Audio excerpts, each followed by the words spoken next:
Entendeu? Boa tarde, pessoal. Hoje é 25 de novembro de 2021, 5h10.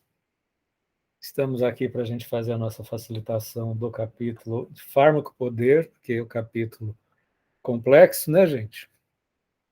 A gente dividiu em 4 partes, né? Também gostaria de informar que eu tive reunião com a monitoria da extensão sobre a perspectiva do nosso projeto, né? Vocês sabem muito bem que no dia 7 de março eu vou para a França, se der tudo certo, né? Ainda precisa aprovar na Câmara de Progressão Docente lá de São Paulo, já aprovou no curso, no departamento, precisa aprovar na Câmara Docente, né? Enfim, a aprovação vai apreciar, o resultado sai 14 de dezembro, né? Supondo que eu vá, vamos colocar assim, vamos ser realistas, eu conversei com a monitoria e a gente andou questionando assim, algumas questões, né? A gente pensou, podemos começar, a gente tem o nosso compromisso de Ser e Tempo 2 e Origens do Totalitarismo, né? Haveria a possibilidade de, acabando em março, e eu retornando em junho, eu chego no Brasil dia 5 de junho, tá? Comecinho do mês de junho. Haveria a possibilidade, às vezes, as pessoas começarem antes. Foi a monitoria, com a sabedoria típica dos monitores, né, que falou: Fernando, você vai fazer um projeto, você vai abrir para 100 vagas, ou 120, né? Em geral, fica metade, né, gente, como a gente tem acompanhado, né? Seja assíncrono ou assíncrono. Aliás, gente, vocês precisam se dar conta. Mensalmente eu recebo a movimentação assíncrona, tem tido 3.000 horas de assistência assíncrona. Tá? Porque às vezes a gente diz, não, às vezes tem 20, 30, 40 pessoas aqui, tem 3.000 horas por mês de assistência assíncrona. Tá? Então, o YouTube lançado no mundo está fazendo sua função. Vocês estão me ouvindo direito, gente? Tá cortando? Tá. Então, a gente pensou, né, vem muita gente que nunca, sempre vem gente que nunca teve contato. Né? Eu preciso estar presente. Preciso estar presente para receber o pessoal, preciso estar presente em termos de responsabilidade. Tem sido recorrente nos encontros online invasão de fascistas, tá, gente? Conturbando reunião. Teve um congresso, um encontro do Núcleo Trans, por exemplo, que eles tiveram que mudar de sala. Entrou gente para badernar o encontro de estudos do Núcleo Trans. Né? Então, tem questões de responsabilidade, questões de recepção do projeto, apresentação do projeto, etc. e tal, que nenhum outro pode fazer. Embora, mesmo que sempre o Magnus está como vice, né? Mas o Magnus, acho que, embora ele tenha uma inteligência multifacetada, né? O viés dele tem uma formação em medicina, né, gente? Então, assim, a gente pensou com a monitoria uma alternativa, que é a gente fazer o aquecimento filosófico, como a gente tinha proposto, né? Que a gente ia fazer de 8 a 12 encontros com artigos e estudos durante o meu período de licença capacitação, entendeu? E aí a monitoria iria coordenar, é um espaço que é informal, não é um aquecimento filosófico, aquecimento humanista, que nem a gente tinha falado, né? Não é algo que é exatamente formalizado, mas a gente, inclusive, está com o Márcio não está aqui presente, mas está com o Márcio uma lista de artigos que a gente tinha feito lá atrás, lembra, gente? De artigos de palestras, então a proposta é a gente fazer uma estruturação do aquecimento humanista, em torno de 8 a 10 encontros, e antes de eu ir, eu já entro com um pedido do evento extensionista, seja ele o Ser e Tempo 2, ou seja ele Origens do Totalitarismo, que a gente vai votar. Gente, eu acho que até já vou dar o meu voto. Eu acho que a gente devia começar por Ser e Tempo 2, para a gente fechar o ciclo do Ser e Tempo. É uma linguagem que a gente já está acostumado, tem um grupo que está até estudando o Zolicon, a gente fecha uma Gestalt, entendeu? Né? E durante o aquecimento dá para você fazer a leitura do Ser e Tempo, E dá até para você antecipar o Origem do Totalitarismo, que ninguém aqui fez fechamento, inclusive eu. Tá? Eu li, eu fiz um curso sobre Hannah Arendt. Então, isso vai demandar um tempo maior para a gente. Tá?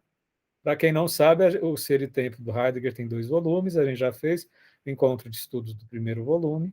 A gente tinha combinado desde o ano passado fazer o do segundo. Tá? Então, esses são os horizontes. A gente podia fazer essa votação semana que vem. Não tem nenhum monitor hoje. Os monitores eles estão se revezando, tá, gente? Porque eles têm aula esse semestre, todos eles, tá? Então, não tem nenhum monitor hoje não, né? Fernando, Oi. só uma dúvida. Quando você estiver lá para as Europas, né, os monitores vão ter acesso à sua conta para poder Não, estar, né? eles abrem uma página, enfim. Eu passo o YouTube para eles, enfim. Não, é porque dependendo de como que está estruturado, o Google Meet ele não deixa gravar. Ele não deixa gravar. Esse Google Meet que grava é porque é o ilimitado da Unifesp. Sim. Aí eu já estou pensando, se você quiser, eu posso fazer o encontro por mim, que eu gravo. O teu grava? O meu Então gravo. Porque fica eu assinei essa. o Microsoft Teams para fazer o Que do legal. Zolicon. Nossa. Aí, no período que você não tiver disposto, eu posso gravar. Nossa, essa é uma frase do afeto incondicional de um pisciano, né, diante de um sagitariano. Depois a gente diz que signo não existe. Tá? Olha, eu sou de peixe com acidente em Sagitário. Tá explicado.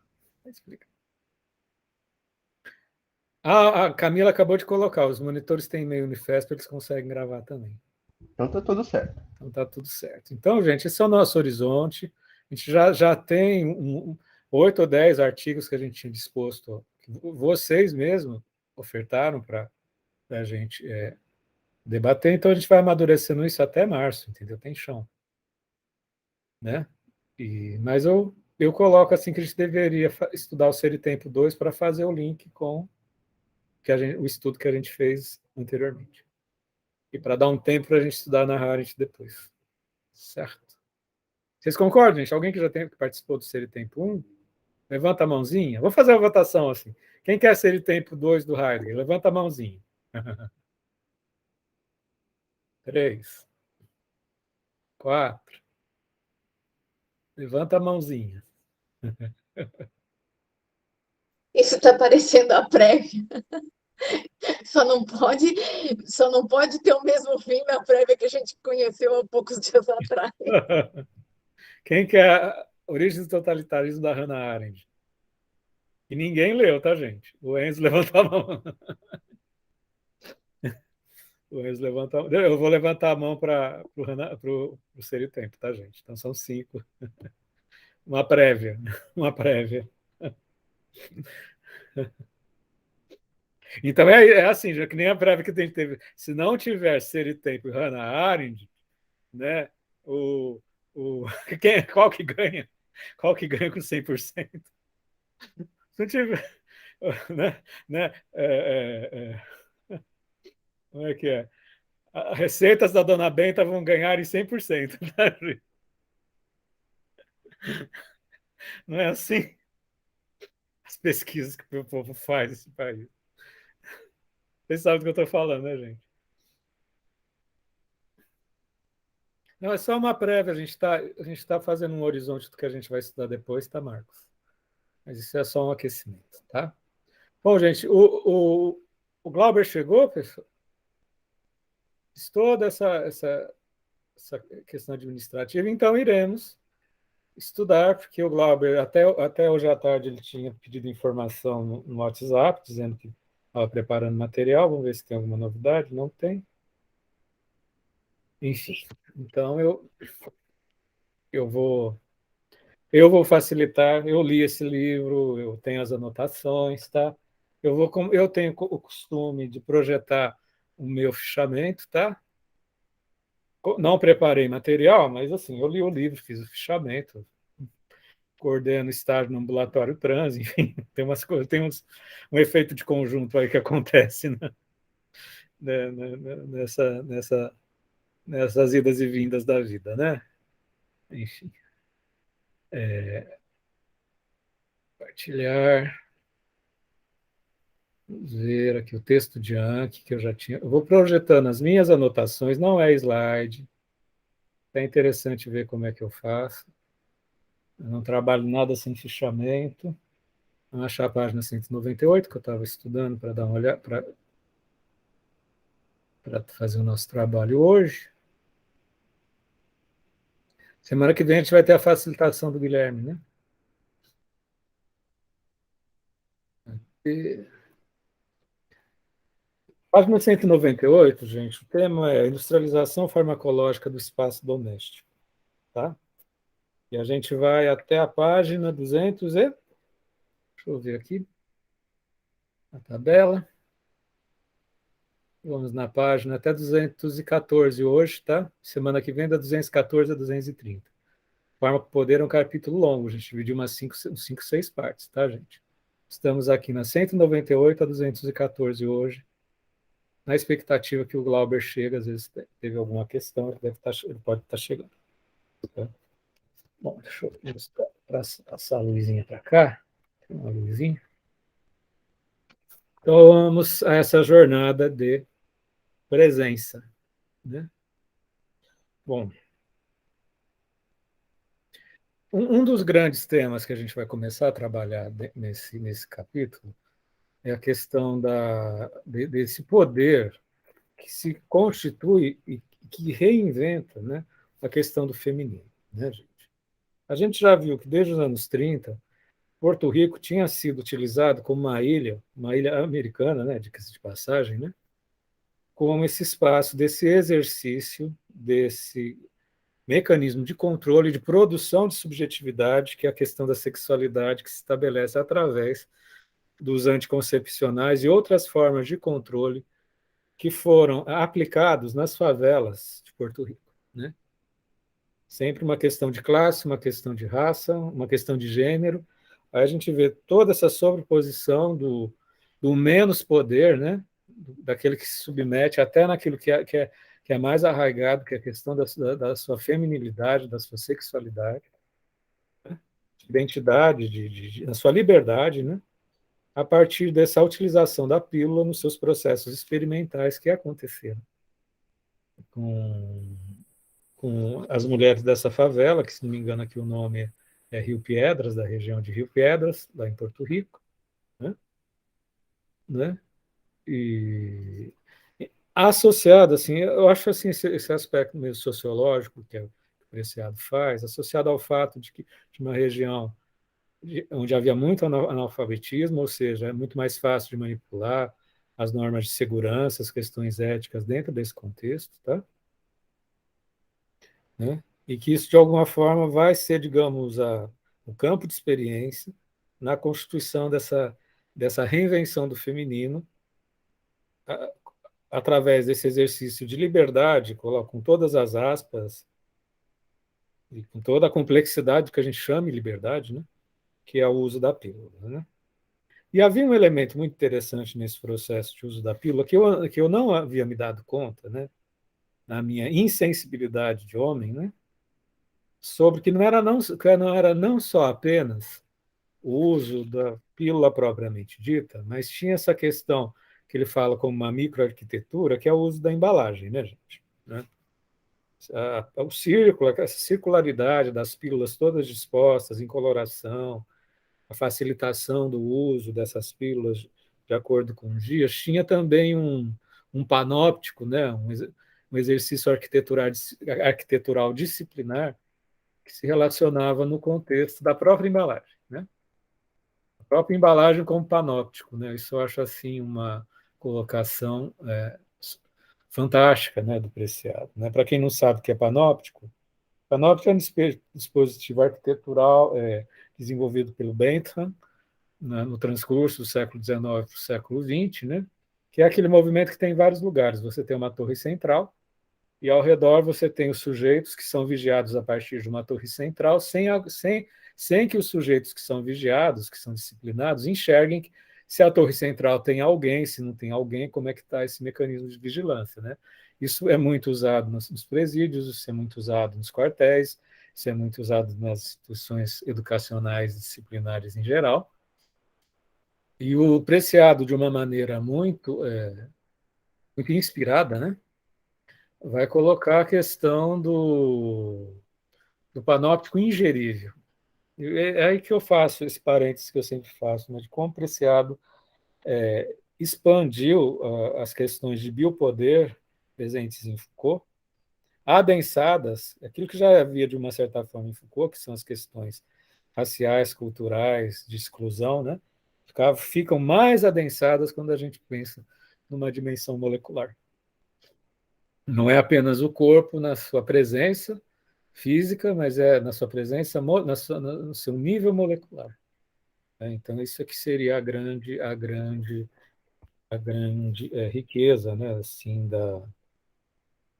dessa tensão histórica que o Preciado articula de uma maneira muito,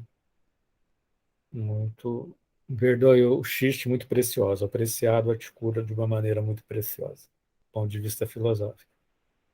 Dentro desse contexto de articulação, né, a gente vê esse grande espaço, que é o espaço de Porto Rico, também interassociado com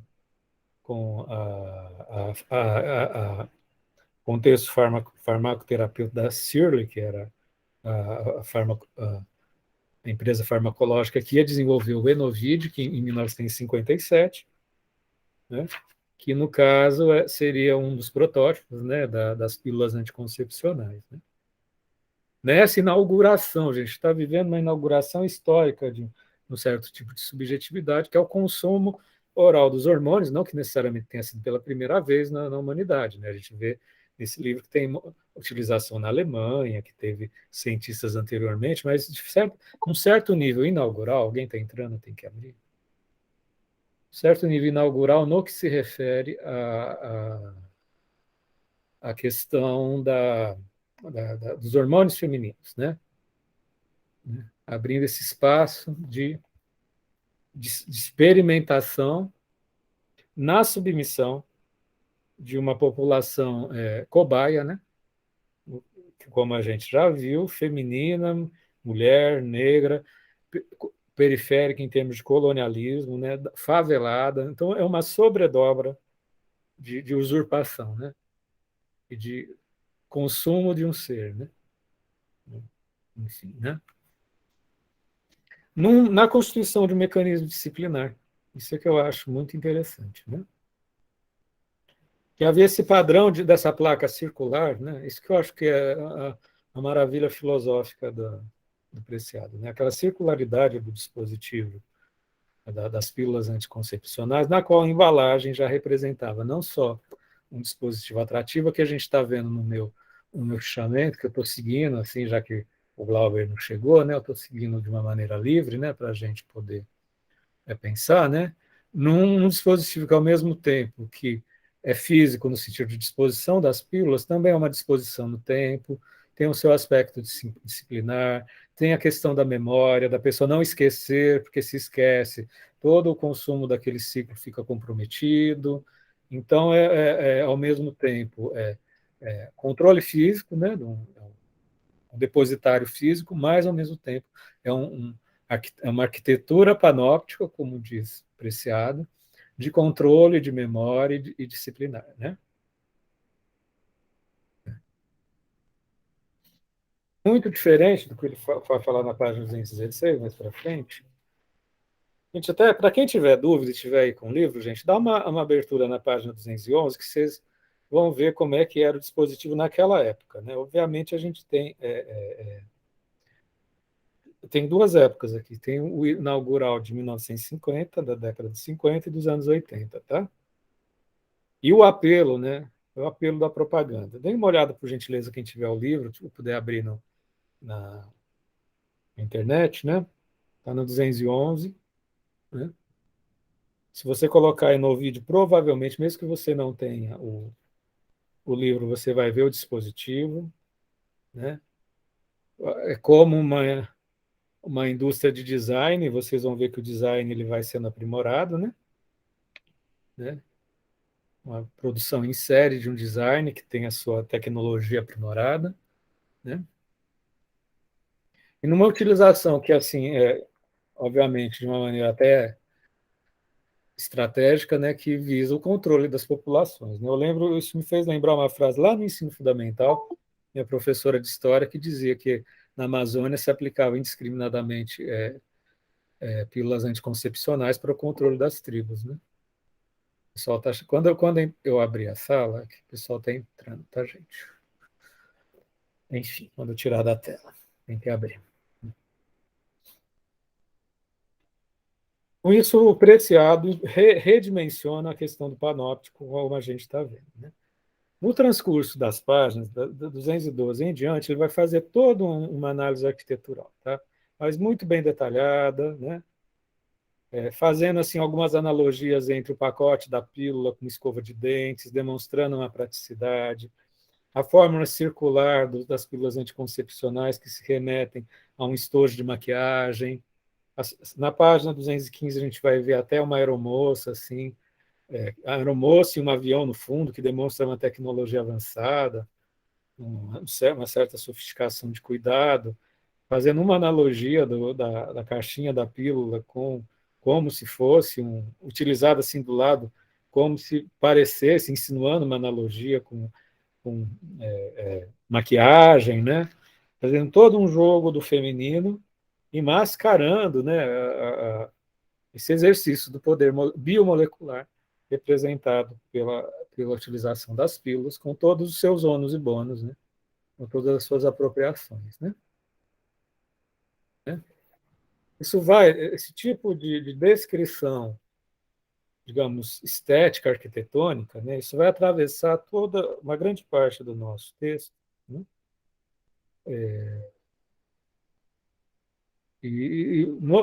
Seja no sentido da questão estética, na questão dos dias, 26 dias de utilização, 28 dias de utilização, né? A questão das inspirações fotográficas desse dispositivo, as fotos que eram utilizadas, tá?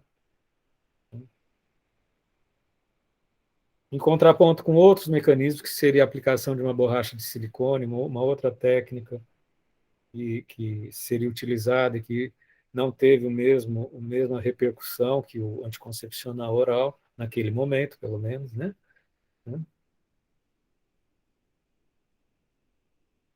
E aí fazendo na página 218, alguém está entrando, espera aí, um minutinho, talvez. Glauber entrou, vou passar o bastão para ele. Oi, Glauber, que bom te ver! Seja bem-vindo. Oi, tudo bem?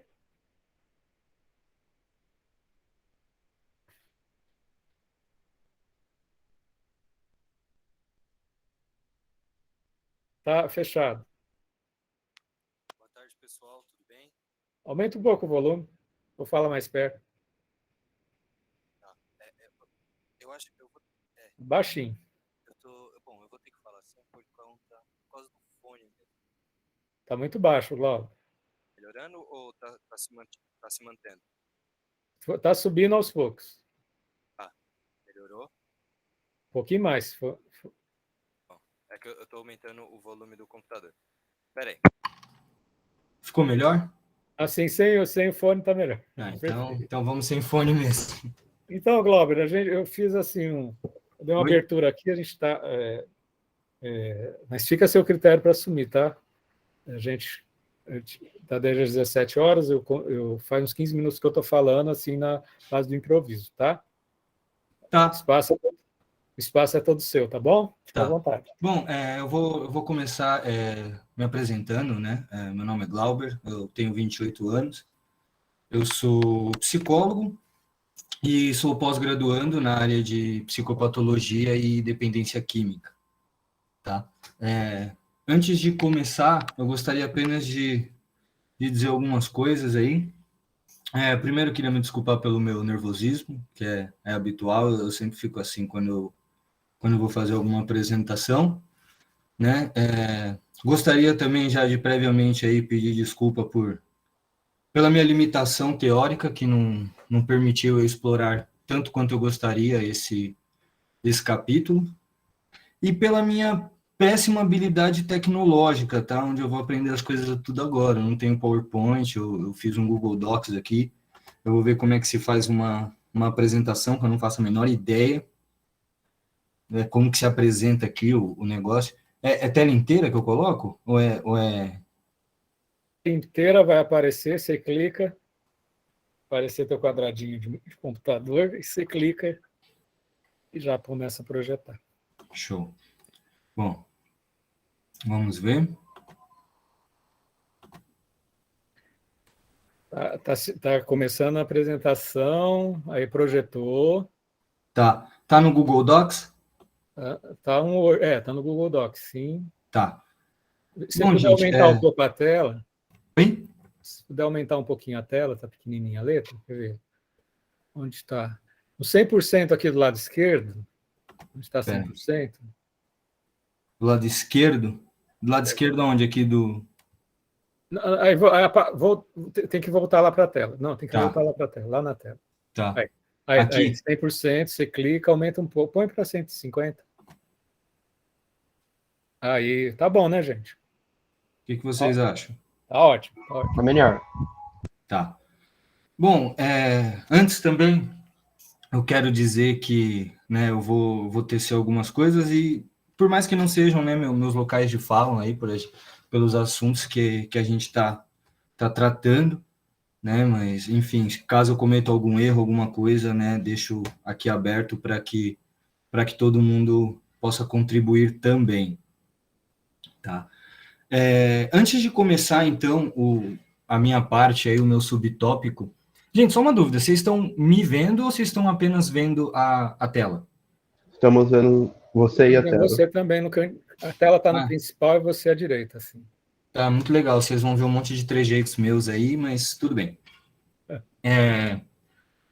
Eu gostaria de começar, né, essa apresentação, puxando, né, um pouquinho aí do subtópico anterior, que foi quando se deu o processo da privatização dos corpos negros pelo Estado estadunidense, né? Que esse processo começou em 1917, após a retirada espanhola da ilha porto-riquenha, né, naquele processo de colonização, né? Teve o primeiro plano de controle populacional da ilha, né, onde eles já começaram aquele projeto que a gente vai ver aí, que ele termina aí com o estabelecimento dos anticoncepcionais, né? Começa um trabalho eugenista de higienização das raças, né, e controle da natalidade também. Porém, é importante a gente destacar como foi feito esse processo, né? É que antes dele ser adotado como algo humano, né, algo assim aplicável para todos os seres humanos, eles usaram um país colonizado, um país que sofreu grandes abusos, né? Como a América Latina como um todo. Só um minutinho, gente. Desculpa. E eles começaram isso usando pessoas negras e pessoas marginalizadas da sociedade mundial, que foram marginalizadas, como cobaias, né? Né? E isso vai entrar naquela questão da biopolítica, do biopoder, quando o corpo ele começa a se mutar, né? Ele começa a ser visto para além de um corpo dado, né? Ele começa a ser um corpo estudado, né? Ele começa a ser um corpo manipulado de outras formas, né? Então eles começaram com esse primeiro plano em 1917, né? Os Estados Unidos juntamente com a classe dominante porto-riquenha. Então isso já deixa caracterizado, além da questão racial, uma questão classista também, né? Onde a classe porto-riquenha ela estava confabulando com esse projeto como um todo, né? Entendendo a questão do controle populacional, né? Enfim, que eu vou discorrer mais para frente, né? E como que eles fizeram isso, né? O primeiro passo foi desumanizar, né, aquela região, as mulheres negras daquela região, quando eles começaram a estabelecer ambientes familiares com ambientes, né, de prostituição, né? E na prática, ambientes familiares eram ambientes, né, da classe dominante e da classe dos Estados Unidos, do pessoal que foi para lá, E a classe pobre, né, a classe negra, principalmente a mulher negra, ela ficou confinada num outro espaço, né, num espaço denominado de prostituição. E, para corroborar com isso, eles colocaram a noção de que a mulher negra eram possivelmente, potencialmente prostitutas, né? Então, isso contribui bastante para o processo de desumanização e objetificação daqueles corpos, né? Porque se eles são vistos apenas como objeto de prazer, objeto de abuso, né, pouco importa o que se faz com eles, né? Eu acredito que esse processo, como ele se deu, jamais teria sido aceito, principalmente bem aceito, se isso ocorresse em populações brancas, né? E aí eu vou até para além do classismo. Eu acredito que o classismo nessa questão não importaria tanto, né? Eu acho que mesmo as mulheres brancas pobres teriam retaliações muito maiores, né? Então, isso, a partir do momento em que se vê a mulher negra como uma possível prostituta, você para de dar visibilidade para a casa dela enquanto um lar, né? Você passa a ver a casa como potenciais bordéis, né? Porque são bordéis que abrigam prostitutas, não são casas, não são lares, né? Lares é tradicionalmente visto como algo conservador, como algo familiar, algo normativo, né? Então, com esse primeiro passo, o que eles conseguem? Primeiro, eles conseguem separar, né, quem é digno e quem não é, né, mais ou menos nesse termo, assim, não nesse termo, né, mas mais ou menos assim. E depois eles tiram a subjetificação do lar delas, né, eles tornam o lar algo, entre aspas, objetivo, como se fosse um espaço público mesmo, entre aspas, né, onde qualquer um pode transitar, né? Então, isso eu achei importante, por mais que já abordaram isso no subtópico, eu achei importante a gente iniciar daí, justamente pela continuidade, né, do trabalho, né? E ali nos anos... Então, agora eu vou dar início aí para aquilo que me cabe nesse latifúndio. Nos anos 30, o controle da reprodução e da sexualidade da mulher não branca, que até então estava restrito às razões médicas, se estendeu à sociedade em geral, com a participação do Conselho de Eugenia, utilizando-se da Lei nº 136, promulgada em 1937, sob o pretexto de controle populacional para não agravar os efeitos da Grande Depressão. E entre os anos de 1933 e 39, uma grande rede de maternidade e clínicas de esterilização foram construídas na ilha, né, porque, no subtópico anterior, dizia que a FDA pedia exames, né, testes em grandes escalas, e que as instituições que eram chamadas instituições totais, né, que eram utilizadas como testes, como laboratórios, não tinham um contingente de pessoas suficiente para que comprovassem em grande escala, né, esse processo da pílula e tudo mais, né? Então, eles precisavam extrapolar os muros das instituições totais. Só que eles não poderiam simplesmente fazer isso nos Estados Unidos, porque, como eu disse anteriormente, né, eu acredito que teria uma pressão muito forte em cima disso, né? E, inclusive, a gente vai ver como, a partir do momento que a mulher branca estadunidense é envolvida nesse processo, as questões são repensadas, né? Mais para frente eu vou trazer isso. Então, entre esses anos de 33 e 39, eles criaram essa rede de maternidade e clínicas de esterilização naquela ilha, né? Por essas questões sociodemográficas que eu tinha trazido anteriormente. Então, isso a gente já percebe como o circo está sendo armado, né? Como as coisas são feitas pouco a pouco, né? Primeiro a gente desumaniza aquela pessoa, né, aquele corpo, a gente objetifica aquele corpo para que aquilo seja uma coisa e não um sujeito, para que ele vire manipulação, para que ele vire um objeto de estudo, né? E depois a gente cria uma série de locais, de ambientes que vão facilitar esses estudos, né? E a partir daquela lei promulgada, tudo torna-se isso algo menos estranho, né? Porque tinha a necessidade de se extrapolar as instituições totais, né? E como que eles fizeram, né, para conseguir esse, entre aspas, suporte social, ou aporte social, não sei qual seria o termo correto, mas como que eles conseguiram uma população onde eles pudessem fazer testes à torta e à direita, sem que fossem condenados ou sem que fossem amplamente criticados, né? Aconteceu, né, em alguns programas habitacionais ali em Porto Rico, né, principalmente ali na cidade de San Juan, em uma outra cidade, onde eles desenvolveram coabs, né? Vamos trazer aqui o termo correto, conjuntos habitacionais, muito parecidos, inclusive, com as coabs que tem aqui no Brasil, tá? Que são prédios de poucos andares, né, no lugar de favelas, e que não resolvem a situação, né?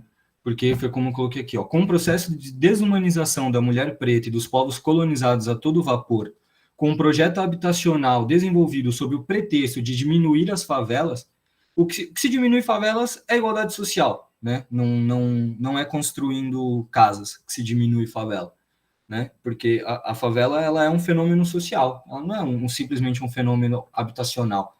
A partir do momento que você olha a favela apenas como uma questão de casa ou de não ter casa, você exclui uma série de injustiças e uma série de projetos que foram desenvolvidos para o povo pobre, para o povo preto, né? É importante a gente salientar que as favelas, elas foram construídas a partir da marginalização do povo preto, com um fim teórico, né, o fim da escravidão liberada, o fim da escravidão legalizada, onde eles não podiam, né, a gente sabe que os negros, quando eles foram alforriados, eles não tinham livre acesso pela cidade. Então, eles não poderiam transitar pelos centros da cidade, e eles não tinham simplesmente dinheiro para poder comprar uma casa no centro da cidade, em regiões, né, eu vou colocar civilizadas, mas não num termo civilizado versus selvagem, mas num termo onde já se tem uma estrutura social com uma região que não tem uma estrutura social. Então, a partir desse momento, onde os negros eles são alforriados, mas eles são deixados a esmo, eles não conseguem se inserir na sociedade de uma forma que uma família branca, que tem suas tradições de gerações, se inserem. Então, eles começam a ficar à margem da cidade, dos centros, né? E isso também é a origem do termo marginal, né? É uma pessoa que está à margem da sociedade. Então, é extremamente importante a gente avaliar a questão da favela como um fenômeno social, né? Não é apenas uma questão habitacional. Então, foi fomentado na prática uma réplica dos subúrbios estadunidenses com leis eugenistas previamente elaboradas e uma mão de obra barata para a indústria farmacêutica norte-americana. A ilha de Porto Rico se tornou um lugar perfeito para experimentos fora das instituições totais, tão necessários para que a pílula fosse aprovada pela FDA, que é a Foods and Drugs Association, né, que ela, até hoje, é ela quem... é a nossa Anvisa, né? Vamos trazer aqui para o português. Ela é como se fosse a nossa Anvisa, porém dos Estados Unidos, né?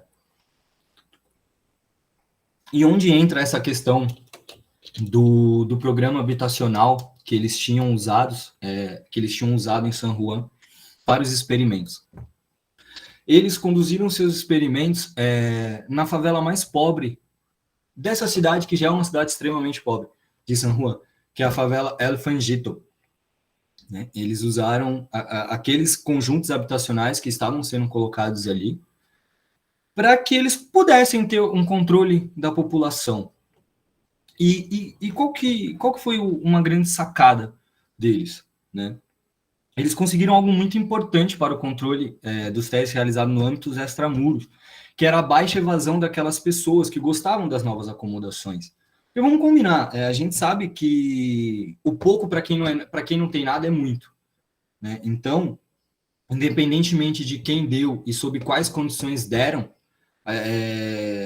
a pessoa que está naquela condição, ela vai valorizar aquilo que ela ganhou, mesmo que aquilo seja uma parcela da restituição daquilo que foi retirado, né? Então, assim, a gente sabe que como foi o processo de colonização nas Américas, a gente sabe que o povo espanhol ele é, nesse sentido, eu acredito, né, aí já é uma visão minha, ele é até subjugado, porque pouco se fala dos espanhóis no processo de colonização, e eles também foram muito ativos nesse processo, né, e muito... eu vou colocar extraditórios, mas muito exploradores. Eu acho que eles exploraram muito as ilhas e as mãos de obras também, né? Então eles arrancaram tudo, deixaram um problema populacional muito grande na cidade, né? Que foi inclusive aquilo que eu trouxe em 1917, e eles foram embora, e eles abandonaram ali como uma colônia espanhola. Então a situação era extremamente precária. Com as novas acomodações, você não vai querer se mudar dali. Porra, você tem uma coisa que você nunca teve, né? Você tem algo melhor, então você vai ficar ali, né? Então isso, qual que foi o grande ganho dessa questão? Você mantém as pessoas, você diminui a evasão e a locomoção daquelas pessoas. Então quando eles forem mais para frente começar a introduzir os testes e as autoadministrações, essa baixa evasão vai contribuir muito, né? Porque eles vão conseguir estar sempre ali, sem precisar ficar desesperado, correndo atrás das pessoas para saberem se os testes estão sendo feitos, né? Eles usaram isso, eles aliaram essa questão com a baixa escolaridade dos povos colonizados da ilha, né? Com essa baixa escolaridade, com essa baixa alfabetização, a autoadministração desses comprimidos era algo difícil, era algo complexo, né? Desde a leitura das bulas, desde a educação mesmo, no sentido do ensinamento, do ensino do treinamento, né? Isso era algo que era muito... Não tinha, né? Porque a ilha de Porto Rico, ela era uma ilha agrícola, né? Ela era uma ilha... Eu não sei se é manufaturada o termo, mas ela era uma ilha, entre aspas, artesanal, assim, né? Então, a grande riqueza da ilha era justamente as produções agrícolas e tudo mais. Então, não tinha esse apreço, não tinha esse apego pela educação institucional, assim como a América como um todo, né? Os povos das Américas, originários das Américas, assim como das tribos africanas, eles têm uma tradição muito mais oral do que escrita, né? Então, as histórias, os ensinamentos, pouco se era passado pelo estudo sistemático, pelo estudo teórico, era muito mais pelo estudo prático. Então, essa baixa escolaridade, esse analfabetismo, também contribuiu para que os agentes reguladores, né, os agentes dessas indústrias farmacêuticas, conseguissem um pretexto para estar sempre visitando aquelas pessoas, aquelas mulheres negras que estavam participando dos testes, né? Então, assim, a partir do momento que você consegue separar, você consegue confinar e você consegue controlar um grupo social, você abre caminho para que você faça o que você quiser fazer, né? Porque você já conseguiu vários subsídios sociais para que isso não se torne um problema, né? Então foi onde eu coloquei aqui que a visita dos agentes reguladores das indústrias em suas casas proporcionou duas situações: a privação da mulher preta, que deveria ficar em casa após sua jornada de trabalho, para a visita de um agente regulador, e a introdução deste medicamento e de sua administração no âmbito familiar. Um passo importantíssimo para o processo de naturalização e inserção social dos métodos contraceptivos, né, que foi quando eles começaram a sair dos âmbitos institucionais totais, como eu disse anteriormente, e passaram a introduzir esse aspecto num contexto familiar, né? Então, a pessoa não precisaria mais ir a uma instituição fazer a administração dessa dose, né? Ela faria na casa dela e receberia na própria casa uma ajuda. Então, isso, se a gente for trazer ali uma analogia de uma goteira, é aquela gotinha que vai caindo todo dia, e que uma hora você vai ver já tem um laguinho ali, já tem uma poça ali, né? Então eles foram fazendo esse processo, né? Muito ardilosamente, né? Eles sabiam o passo que eles estavam dando hoje, eles estavam dando pensando no passo que eles dariam seguinte, né? Posteriormente. Outra questão importante para eles, né? Lógico, dessa domesticação dos experimentos farmacológicos é a redução dos custos institucionais, né? Porque, olha, eu fiz até repliquei aqui, desculpem aí vocês, e porque por causa disso, né? Você não vai precisar criar uma estrutura para receber as pessoas, né? Você vai precisar apenas ter agentes que vão lá e façam essa regulação e façam essa administração. Então, tudo isso favorece ainda mais eles.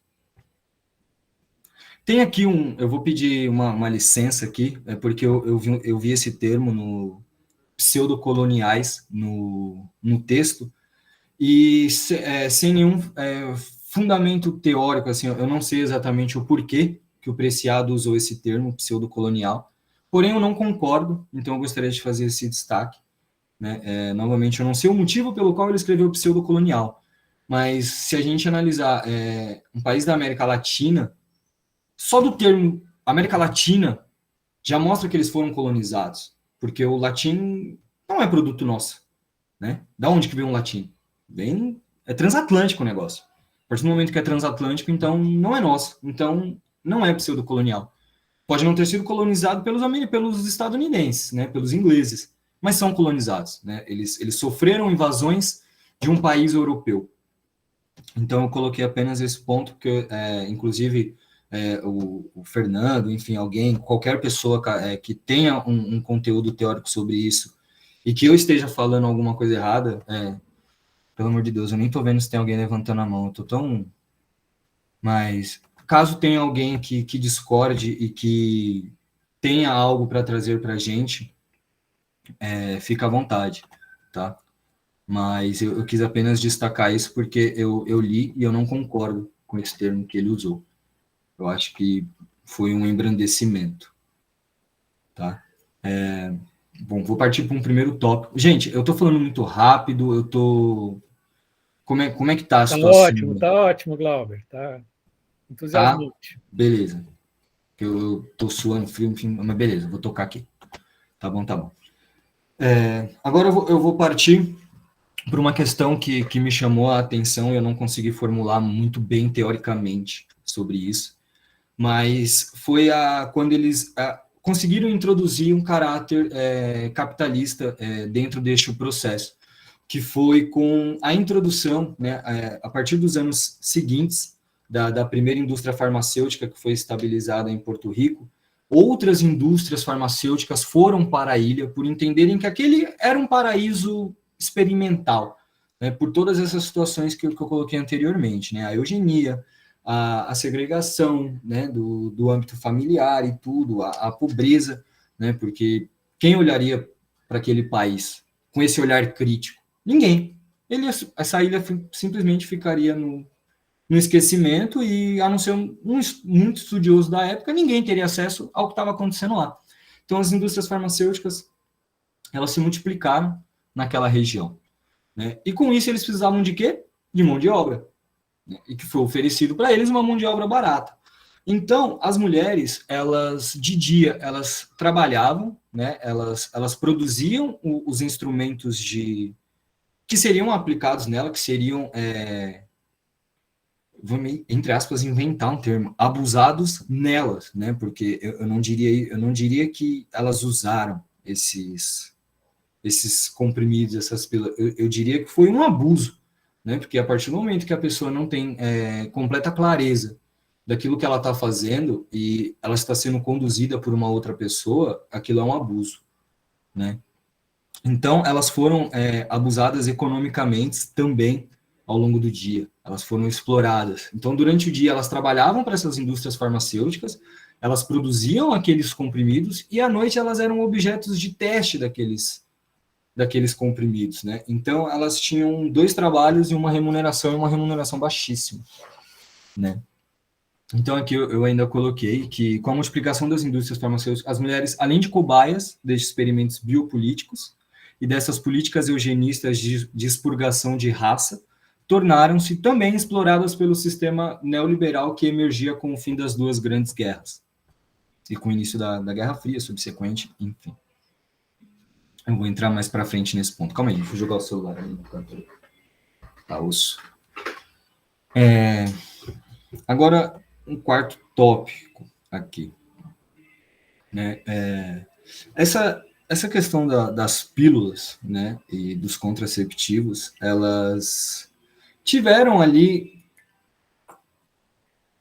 um caráter de controle sobre a natalidade, né? Mas a natalidade, primeiro de quem? Né? Do povo preto, do povo colonizado. E, posteriormente, do povo branco, né?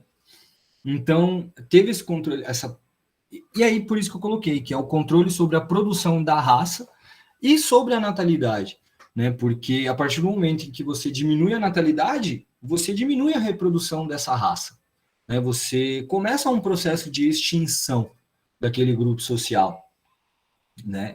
Eu acho importante destacar isso. E aqui eu coloquei justamente a frase que iniciava esse pensamento, que é do subtópico anterior, que é: os projetos de pesquisa de Pincus e Rock, embora conflitantes em relação à função das mulheres brancas na sociedade, compartilharam uma compreensão sobre sujeitos não brancos e desviantes como corpos cujo poder reprodutivo deve ser restringido pelo Estado a fim de reduzir a fome, a pobreza e as doenças, promovendo simultaneamente estabilidade econômica. Isso vai entrar também no período da Grande Guerra, né, que foi quando esse processo de controle da natalidade foi usado como pretexto, né, para diminuir a pobreza durante a Grande Depressão. Desculpa, eu falei Grande Guerra, a Grande Depressão, de 29 a 39, né? Então, eles foram maquiando os projetos. Então, diante dos expostos acima, fica evidente o caráter eugenista e expurgatório das raças. O controle de natalidade tem influências diretas no controle da produção daquela raça.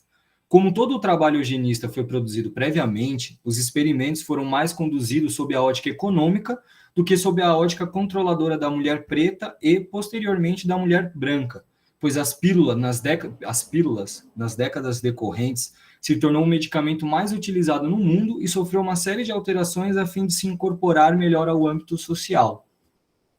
Tá? Então, tudo isso ainda tá nessa questão de biopolítica, né? Porque você vai começar a cercear a reprodução de uma raça que você despreza, né? Você vê apenas como um objeto, né? Objeto laboral e objeto de prazer, né? Então, você aprende a administrar, nesse sentido, esse nascimento.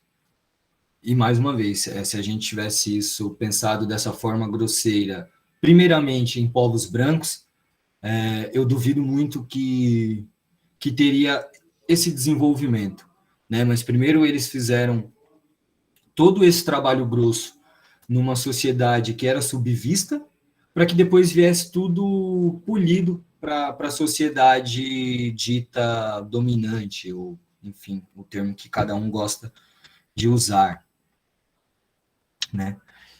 Um outro ponto que o subtópico que eu estou tentando facilitar, traz, foi uma coisa que eu abordei um pouco antes, que quando a mulher branca foi envolvida nesse processo, criou-se reflexões a partir daquilo, né? Que é o tópico, o comprimido negado por descaracterização da feminilidade da mulher branca estadunidense.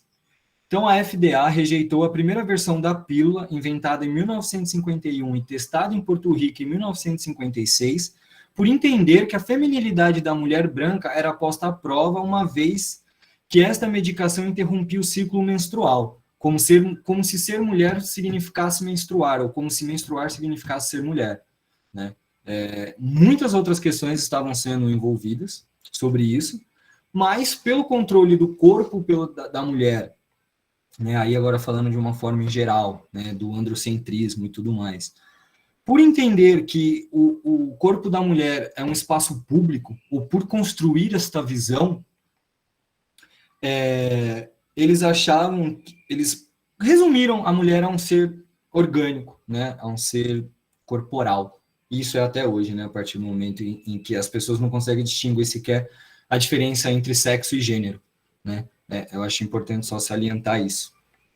Com isso, Em 1959, a segunda versão da pílula foi comercializada pela Searle, que foi a primeira indústria farmacêutica que se fez presente em Porto Rico, né? Inclusive naquele experimento em Elfangito, foi ela que conduziu, foi a Searle, e eu não lembro a continuação do nome dela, mas ela foi a empresa pioneira nessa palhaçada, desculpem.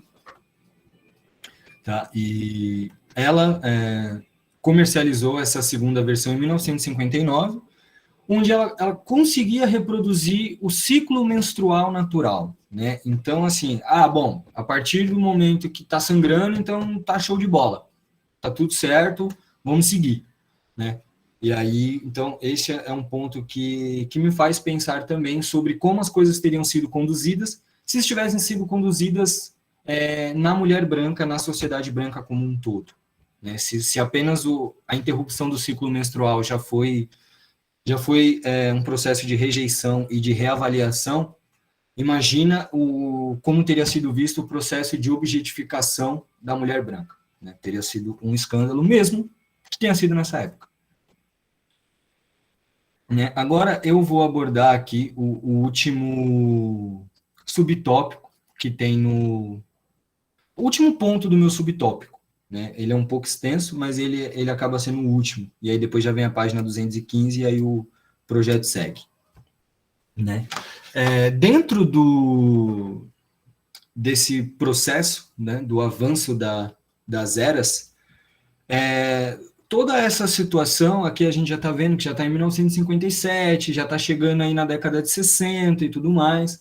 Então já ocorreram as duas grandes guerras. A gente já está ali com a Guerra Fria a todo vapor, né? E a Guerra Fria é uma era marcada justamente pela modernização do capitalismo, onde ele deixa aquelas produções da Revolução Industrial Inglesa para trás, né? E ele começa a usar outras formas de produção capitalista, né? Eles fogem um pouco daquela coisa industrial. Então, eles começam a abordar outras questões. E, com isso, eles passam a considerar a subjetividade da pessoa dentro do processo capitalista, né? Porque, até então, como era apenas produzido material para construção literal de uma sociedade, né? Então, eram muitas fábricas de tijolos, muitas fábricas de aço, né? Muitas fábricas de carros ali, né? No início do século 20 ali, com o Fordismo e o Taylorismo e tudo mais, que também foi extremamente importante para as duas grandes guerras, mas isso é outro tema. E então eles começaram a avançar e eles começaram a adotar a subjetivação do ser humano para implementação, complementação e ampliação do sistema capitalista, né? Por que eu comecei o tópico desta forma? Porque os comprimidos, eles eram comercializados como todos os outros remédios farmacológicos até então. Ele era entregue naquele vidro âmbar, né? Cor âmbar, né? Aquele vidro marronzão bem escuro, para quem não está se lembrando agora. Onde justamente aquele vidro ele tem um poder de conservação de produtos químicos, né? Então, tanto que ele é usado até hoje em muitos medicamentos. Mas qual que era uma questão ali, né? Bom, eu vou acompanhando aqui o meu para eu não começar a me atropelar, né? Em 1957, a FDA aprovou o uso da Enovid para o tratamento das irregularidades menstruais e, 2 anos depois, para controle da natalidade. Porém, ao encontrarem resistência da mulher porto-riquenha quanto à auto-administração da pílula, aqui eu errei, tá? Em português, os fizeram suspeitar que eles pudessem encontrar, posteriormente, a mesma resistência da mulher branca estadunidense. A distribuição das pílulas era feita num frasco âmbar convencional, o que tornava a disciplina na administração algo muito mais custoso para a própria mulher. Era necessário que a mulher começasse a tomar o primeiro comprimido no 5º dia de menstruação e mantivesse, eu escrevi errado ali, e mantivesse a administração diária durante 20 dias, onde se encerrava essa autoadministração e se iniciava um novo ciclo. Em 1962, David Wagner, um engenheiro de Illinois, enquanto ele estava trabalhando para sua empresa, a Illinois Tool Works, ele criou um distribuidor para a pílula com 3 placas de plástico redondas e mantidas juntas por um feixe de pressão para dividir em doses diárias o estoque de pílulas mensais da esposa. Então, como eles estavam percebendo que a autoadministração estava sendo muito difícil, justamente por conta desse longo período, né, inclusive ele trata ali no texto que nunca tinha havido anteriormente um remédio que precisasse tanto da disciplina do seu paciente, né, do seu usuário, quanto a pílula, né, anticoncepcional. Justamente por esse caráter cíclico, esse caráter prolongado e por essa questão da autoadministração, que até então não era algo muito comum na medicina, porque a medicina ainda, né, ela estava muito fresca ali com a questão dos antibióticos e tudo mais, né? Então era tudo ainda muito novo nesse âmbito químico da medicina. Então, ele acabou criando esse distribuidor de pílulas para que ele facilitasse o processo de memorização da mulher para aquele compromisso, né? E com isso, com a autoadministração, com a facilitação dessa autoadministração, com tudo isso, eu acho importante eles destacarem que eles usaram um mecanismo que a gente vai conhecer através da psicologia, que é a responsabilização, que é a culpa, né? A partir do momento em que eu não faço algo que eu fui responsabilizado a fazer, eu vou me sentir culpado, né? Porque eu estou sendo responsável por aquilo e eu não entreguei. Então, para que eu não me sinta culpado, o que eu faço? Correspondo às expectativas, né? Eu crio a responsabilidade de fazer, né? Isso é uma herança da religião, isso é uma herança do capitalismo, quando eles trocaram o modelo feudal pelo modelo capitalista do pequeno burguês, né? Porque tinha os escravos naquela época e as pessoas, né, que eram confinadas no feudalismo, eles sabotavam muito as plantações, as ferramentas, eles sabotavam muito as técnicas de trabalho dos seus senhores feudais, justamente como uma forma de retaliação. E isso trazia muito custo para os senhores feudais. Então, o que eles fizeram? Olha, então, a partir de hoje, vamos fazer o seguinte: essa terra que você mora não é mais minha, ela é sua. Porém, você está dentro do meu reino. Então, para que você continue aqui, eu quero que você pague uma parte, né? Então, aí já começa esse processo. Então, ele passou a falar, olha, você é responsável pelo que você planta, por tudo que você faz, e você tem que me dar uma parte. Se você não me der, você está fora daqui, e aí a gente sabe que do muro para fora era um Deus nos acuda aí nessa época. Então, eles começaram a fomentar essa característica da responsabilização, né, pelas ações, pela culpa. E eles aplicaram isso também, né, nos comprimidos, com essa autoadministração, com essas facilitações das autoadministrações. Eu acho importante destacar isso. O Dialpec acabou por se tornar um marco na indústria farmacêutica por ser a primeira embalagem com um olhar para o design, né? E aí fala um pouco do que eu já tinha dito, né? Que o processo ocorreu durante a Guerra Fria, período marcado, enfim, essa parte eu já falei, então eu vou pular, né? A sua embalagem, que se assemelhava aos telefones rotatórios tão utilizados neste período e também se assemelhava aos relógios, algo que pôde facilmente contribuir para a aceitação e incorporação desta embalagem no meio da sociedade, né? Então, você faz aquele processo de reconhecimento de algo prévio, né? Da subsunção de um conhecimento, né? Ancorado em outro conhecimento, né? Então, a partir do momento que eles começaram a ver aquela embalagem que se assemelhava a produtos dos quais eles já tinham acesso, você cria um processo de assimilação muito mais rápido.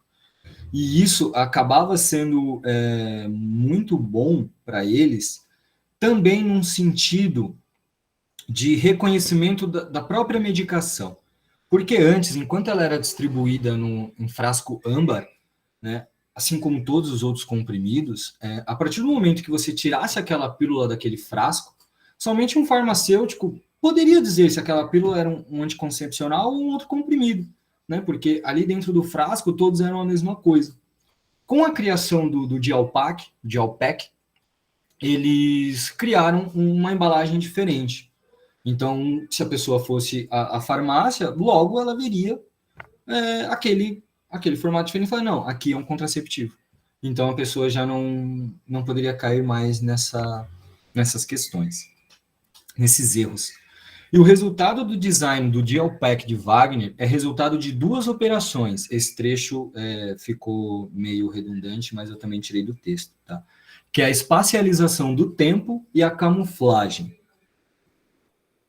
Por espacialização do tempo, entende-se a capacidade de ilustrar o tempo no espaço, uma vez que bastasse olhar para a embalagem do Dialpac que você facilmente identificava se havia ou não tomado a pílula naquele dia e em qual fase do ciclo você estava, né? Porque cada pílula que você tirasse desse distribuidor, desse Dialpac, ele ficava aquele buraco e ele rotacionava, colocando o próximo buraco, o próximo comprimido ali à disposição, bem parecido, por exemplo, com o tambor de uma arma calibre 38, né, onde vai fazendo essa rotação, né.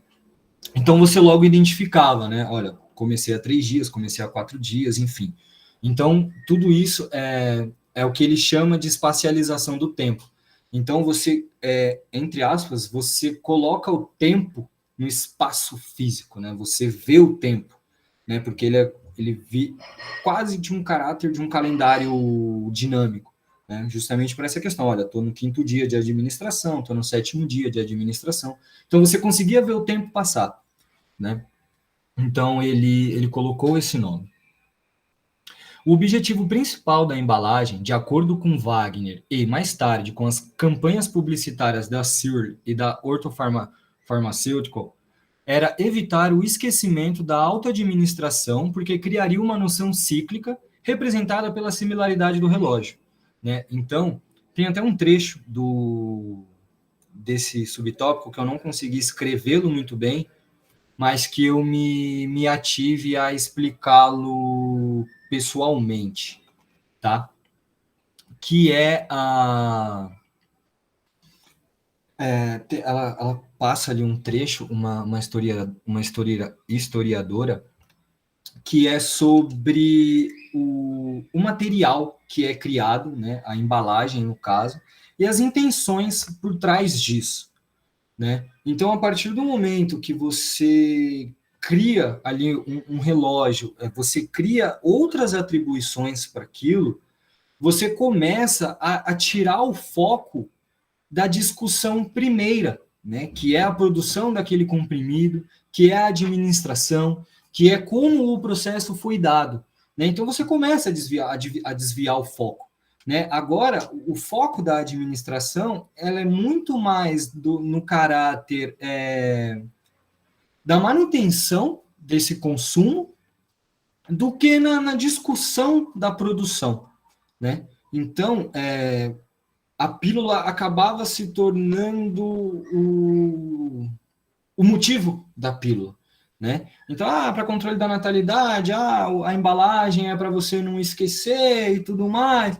E com todo esse processo, com toda essa descaracterização, né, essa recaracterização também, você muda o foco daquele produto, né? Você começa, a origem começa a ficar lá para trás e você começa a focar em outras coisas, né? Então, ele tinha isso também, né?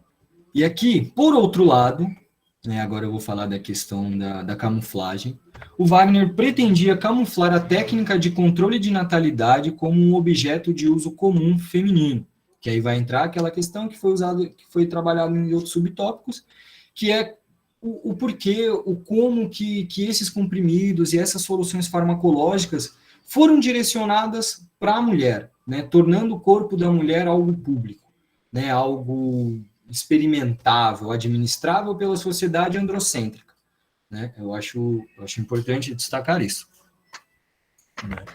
Ele projetou a embalagem para que se assemelhasse também com um compacto de maquiagem, e aí entra também no caráter da camuflagem, para que as mulheres pudessem levá-la para ambientes públicos sem que chamasse a atenção das pessoas. A historiadora Patrícia Gossel traz o relato de uma clínica de saúde feminina da Filadélfia que recomendou que as mulheres tomassem os comprimidos quando ouvissem a música de abertura do jornal, que se iniciava às 23 horas. Com isso, eles visavam uma maior eficácia na autoadministração, uma vez que, ao longo do tempo, eles conseguiriam usar um método behaviorista, que é o emparelhamento ou o comportamento respondente, né? Então, sempre que aquela música tocasse, imediatamente a mulher se lembraria de tomar o comprimido.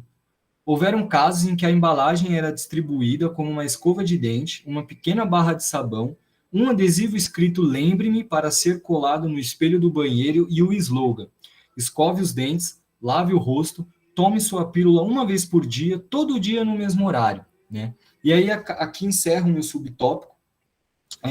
A minha intenção foi tentar mostrar como esse processo se iniciou e como ele se fechou como se ele se concluiu, né, no estabelecimento do uso cotidiano e na inserção social cotidiana, né? Como ele passou de simples experimentos para algo cotidiano, realmente, assim, né? De você usar todo dia e tudo mais. Bom, gente, o meu subtópico, ele realmente era pouco, ele não tinha muito sobre isso. Muito, assim, tinha mais coisas que eu poderia explorar, mas o meu aporte teórico, infelizmente, não permitiu que eu aprofundasse mais as questões. Se alguém levantou a mão nesse tempo, eu peço desculpas, porque eu não estava aqui na tela, então eu não vi, não foi negligência minha. E é isso, eu abro aí para críticas e tudo mais, e para contribuições, enfim. Eu agradeço aí todo mundo, peço desculpa por qualquer erro teórico ou, né, enfim, de social, né, porque é difícil, enquanto um homem branco, cis, abordar essas questões sem pisar em ovos ou tendo a plena certeza de que não vai cometer nenhum erro, né? Então, eu encerro a minha fala. Glauber, queria agradecer em nome do nosso coletivo, sua dedicação, o afeto transmitido em cada frase que você falou, sabe? Não só do ponto de vista objetivo, mas a sua acuidade, né? Ao apresentar esse subtópico. Se puder fechar a página... Eu vou fechar aqui tudo agora e vou colocar o fone para que eu possa ouvir também. Tá. Então, pessoal, abertos às partilhas de um tópico que tem esse panóptico arquitetural na pílula, né? No dispositivo da pílula, né? Um trecho muito tocante. Guilherme, por favor. Só um comentário rapidinho, porque eu tenho que sair. Ouvindo isso, eu só me lembrei que eu também tenho isso em cima da mesa. Que ele comia a mesma coisa. Porque lembra que todo dia tem que tomar esses remédios. Eu tenho que tomar por causa da vida. Fazer o quê? É um dispositivo que está realmente me controlando. Olha como esse dispositivo traz o caráter cíclico, né? Essa coisa que, né, do negócio. E ainda tem que lembrar de colocar os comprimidos dentro depois. É mole, rapaz? Magnus queria comentar alguma coisa? Como é que o Magnus percebe se a pílula e o objeto da pílula como um dispositivo de vigilância, de controle, disciplina?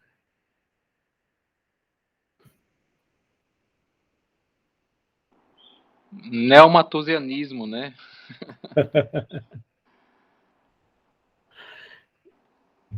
Eu vou sair do celular e entrar na tela aqui.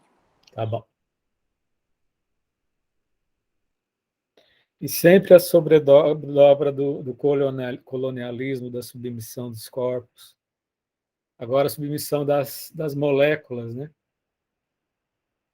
Eu estava falando no momento antes de você entrar, Glauber, que é justamente isso. O Preciado ele conseguiu expandir as reflexões do biopoder sobre os corpos, né, de Foucault ao Sim, nível molecular, né? sim, ele consegue trazer o micro para o macrocosmo assim, de uma forma muito, muito rica. Eu só questiono mesmo aquela questão do pseudocolonialismo, né? Para mim foi um abrandamento, né, do que aconteceu, né? Mas como eu falei, eu não sei as motivações teóricas pelo qual ele usou esse termo. Quem sou eu para refutar o Preciado, né? Eu estou aqui na minha história, mas eu não concordei. Sim. É um colonialismo ostensivo, né? Que atinge o nível molecular, né? É uma sofisticação desse jogo entre biopolítica e necropolítica, né? Eu acho essa parte que você facilitou uma parte muito tocante, né? Muito bem escrita, né? Uma parte Sim, sofisticada, né? Eu imagino que tenha sido uma parte para o Preciado de difícil escrita, porque tem uma pesquisa sobre as formas da pílula, né? A propaganda da época. Eu acho que teve uma pesquisa documental muito grande. sim, teve no livro, nas páginas, ele coloca as propagandas, né? Sim, E os slogans, tipo, a hora do encontro sempre nas suas mãos, né? E aí mostrava o distribuidor em formato de um relógio de pulso, né? mais um relógio de pulso imitando um, um negocinho de maquiagem, assim. Viagem de pó, assim, e tudo isso como que um instrumento, aí entra aquela questão, por que eu coloquei do pós-modernismo, né? Que entra, foram dos primeiros, uma das primeiras coisas em que se utilizaram a experiência do usuário a fim de melhorar, né, a fim de lançar outras coisas, né, porque foi a dificuldade da administração da esposa dele, do Wagner, que fez com que ele criasse esse dispositivo. Né? Então, eu acho que ficou marcado essa questão do neoliberalismo e do pós-modernismo justamente nessa intuição, né, nessa experiência do usuário e que entra naquela coisa que eu falei de usar a subjetificação, que é a experiência do usuário, a fim de ampliar as fontes de produção capitalista, que é uma coisa muito notória do nosso tempo. Sim. Mais alguém quer comentar? Como é que sentiu? Como é que percebeu?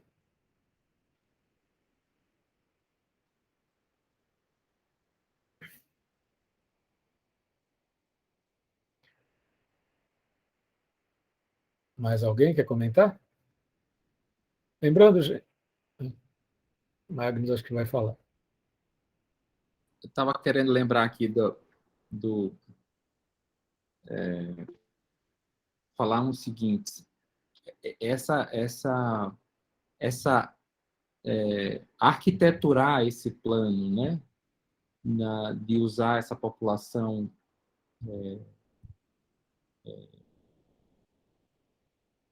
Vulnerável, né? mais vulnerável, ou, na verdade, vulnerabilizada, né, por esse sistema todo, né?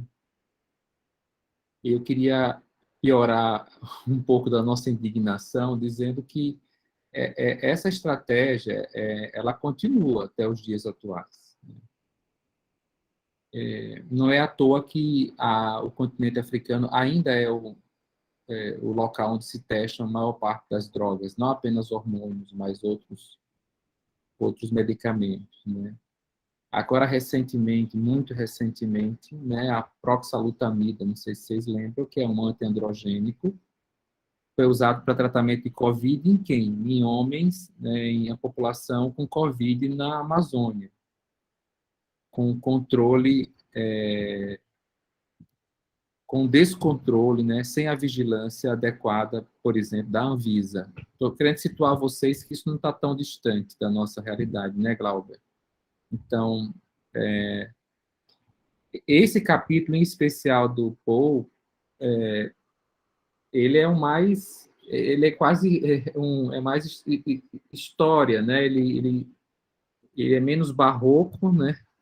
E ele é mais preciso, né? E ele fala, né, na página 201 que essa forma, né, dessa casa moderna criada em Porto Rico, né, tornou-se o local onde se reproduz o estilo americano de vida, né? Sim, Que essa frase foi bastante marcante. Mas sim. também uma forma, um local de vigilância reprodutiva, né? Que é de melhoramento, né, eugênico, né, da nossa raça humana, né? Aí eu ligando, desconstruindo o lugar de raça como muitos não pretos ressaltam. Esse capítulo é bastante rico na minha visão, viu, Fernando? Porque ele traz história da endocrinologia na veia, né? E a base dessas experimentações, né? E eu queria trazer ainda mais para o dia atual, dizendo dessas experimentações que a gente faz hoje, né? Eu digo que a gente acompanha a vivência de muita a população trans, por exemplo, que usa parte desses hormônios, né? E não é surpresa o uso, né? Hoje não diria vigilante, mas um uso responsável com um segmento clínico adequado, né? A gente tem situações como esse modelo ficcional foi criado para trazer essa liberdade e controle ao mesmo tempo reprodutivo. Ele é uma medicação, é um hormônio de dispensação livre. Não sei se vocês todos têm essa noção aqui, né? Ah, é? Eu não preciso, né, Glauber, da prescrição médica para isso. Olha, eu não sabia. Não sabia? Não. Então, vocês meninas aí, vocês sabem que vocês, se alguém já usou, sabe que não precisa necessariamente de uma prescrição. E ela nasce, Glauber, dessa época, né, onde era deixado em casa, como você falou. Esse treinamento, essa arquitetura, né, de controle foi muito bem planejada, né? Claro, houve lá para cá alguns ajustes de dose, né? Enfim, trazendo para os dias atuais, que essa é a minha função aqui, trazer essa, né, a população trans, onde mais ela tem,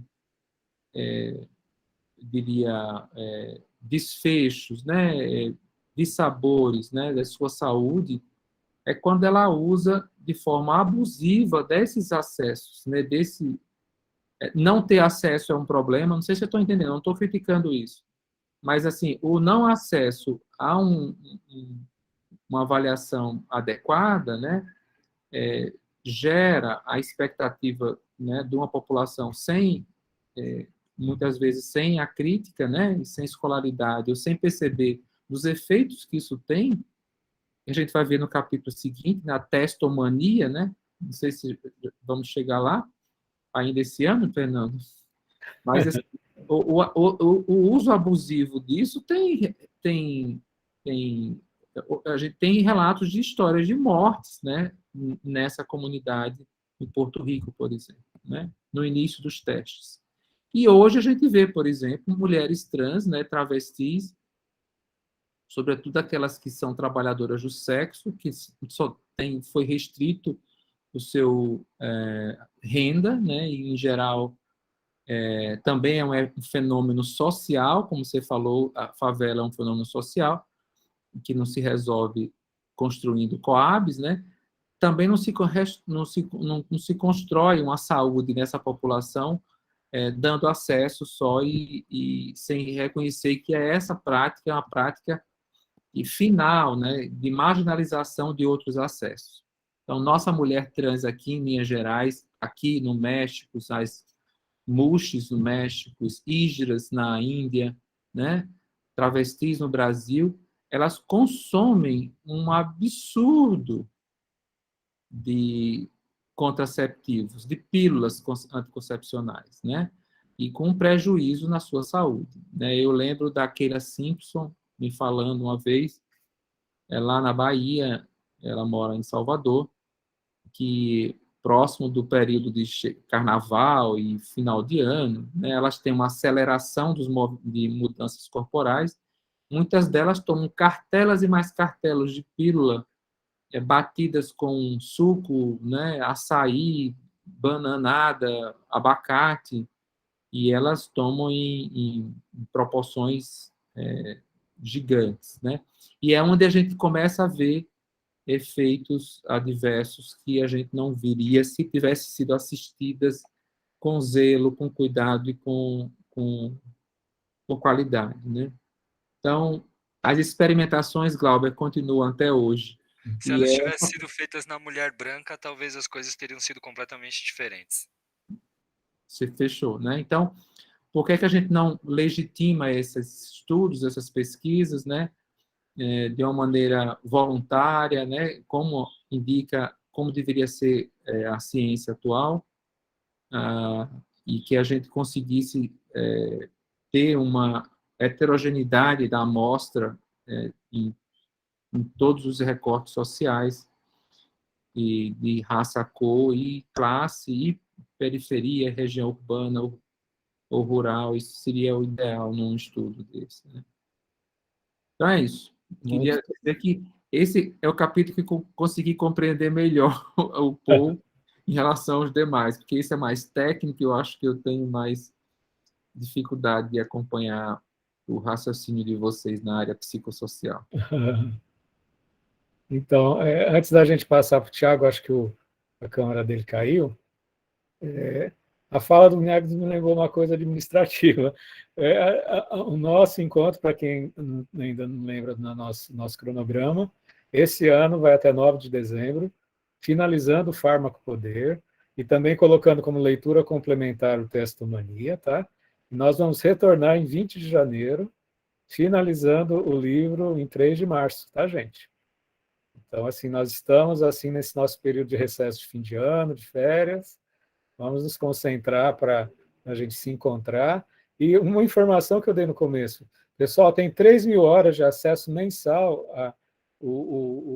esse encontro no YouTube, gente. 3.000 horas de acesso mensal. Ou seja, tem muita gente que está acompanhando assincronamente as 70 palestras e encontros que estão disponíveis no YouTube lançado no mundo, tá? Queria agradecer, parece que a gente já tá encaminhando para o final, né? O Tiago tinha levantado a mão, mas caiu. Queria agradecer a todos, todas e todos por mais uma tarde de crescimento. O Glauber, que fez uma facilitação tocante, muito generosa. Tentei, confesso que... Não, a gente percebeu o teu afeto, tua emoção. Não, isso foi verdade, porque enquanto eu escrevia, enquanto eu lia, eu começava a lembrar de todas essas coisas que eu falei, isso foi me consumindo, e eu falava, não, mas... Não, sabe, tanto que eu fiquei bravo quando eu vi aquele pseudo-colonial, eu falei, não, mas como assim, cara? Como que ostensivamente colonial, não tem nada de pseudo. Não, onde você tirou o pseudo daí, colonial, cara? Na carne, na molécula. Entendeu? Pô, só do cara falar espanhol, cara. Só do cara ser latino, cara, já é completamente colonial, cara. E lembrando, gente, que dentro do compromisso que eu fiz com os grupos, a gente tem articulação de encontro humanista, encontro de sexualidade, a gente tem no horizonte, a partir de março, estudar Ser e Tempo do Heidegger, tá, gente? Nossa, eu quero muito. Tá? Eu quero muito. Magnus, inclusive, você, desde o encontro humanista do passado, você é vice-coordenador, Magnus, você já tem certificado desde o encontro passado, não sei se você já achou. Então, a gente tem no horizonte Ser e Tempo e Origens do Totalitarismo da Hannah Arendt para 2022, havendo a possibilidade da gente fazer um encontro de sexualidade mais para frente, entendeu? Embora eu não consiga separar com uma faca existência de sexualidade, tá, gente? Vou estudar o Ser e Tempo do Heidegger, vou estudar Origens do Totalitarismo, isso tem tudo a ver com os jogos de dominação da sexualidade, enfim, né? Então, já temos isso no horizonte, e para quem não estava no começo, como eu retorno em junho, e eu acho que é importante a minha presença para a recepção, principalmente dos novos que não participam. No Encontro de Humanista, eu vou ter a coragem de abrir 120 vagas, tá, gente? Já fiz com 100. Aqui a gente fez o projeto piloto de sexualidade com 60. Vou abrir 120 vagas. E durante os meses de fevereiro, depois que a gente acabar o encontro de sexualidade, a gente vai ter um aquecimento humanista com artigos que a gente vai montar junto, tá? E durante umas 8 semanas até o meu retorno, tá? Então, continuaremos com os encontros no aquecimento humanista, tá bom? Grande abraço a todos, todas e todes. Tenham uma boa noite. Aí, desculpa qualquer coisa. Não, foi uma maravilha, não tem que desculpar, não. Ninguém está te culpando, foi uma maravilha. Valeu, grande abraço, pessoal. Vou parar a gravação, a gente conversa mais um pouco, se for o caso. Tá bom. Abração.